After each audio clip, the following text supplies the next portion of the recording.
Nonveg का प्रचलन तेज़ी से बढ़ा है। कई देश में लोग ज़्यादातर नॉनवेज पर ही डिपेंड हैं। खासकर यूरोपियन और अरब देश में तो खूब नॉनवेज खाया जाता है। अपने देश भारत में भी नॉनवेज खाने का प्रचलन आजकल तेज़ी से बढ़ा है।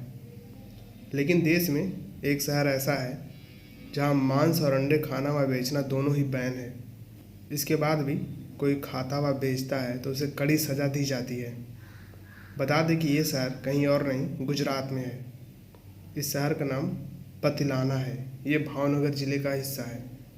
यहाँ जानवरों को मारना कानूनी रूप से गुनाह माना जाता है और इसका उल्लंघन करने पर सज़ा भी दी जाती है।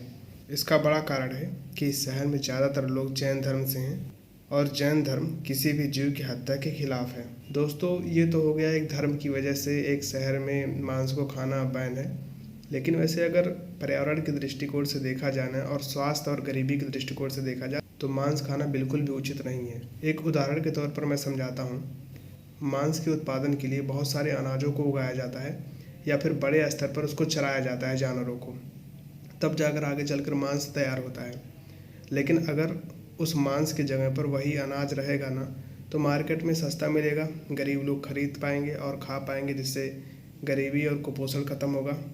और अगर चराई कम होगी ना, तो वो पौधे बड़े होंगे, ऑक्सीजन देंगे, कार्बन डाइऑक्साइड एब्जॉर्ब करेंगे, जिससे पर्यावरणीय समस्या भी खत्म होगी, मिट्टी का कटाव भी कम होगा।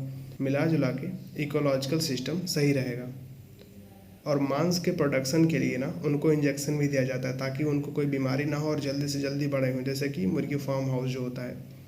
तो ऐसे में क्या होता है कि जो लोग मांस खाते हैं ना, उनमें बायो एक्मुलेशन के जरिए बहुत सारे केमिकल इकट्ठा होते हैं और कैंसर का जरिया बनते हैं। तो मांस खाने का जो प्रचलन बढ़ा है ना, वो बीमारी भी बढ़ा रही है और इन्वायरमेंट और इकोलॉजी को डैमेज भी कर रही है, गरीबी भी बढ़ा रही है, कुपोषण भी बढ़ा रही है। मिला जुला के मांस खाना किसी भी हिसाब से सही नहीं है और अपने पेट के लिए किसी भी जीव की हत्या करना ये कहाँ तक सही है, मुझे तो सही नहीं लगता। तो इसीलिए प्रयास करें कि मांस का सेवन कम से कम करें।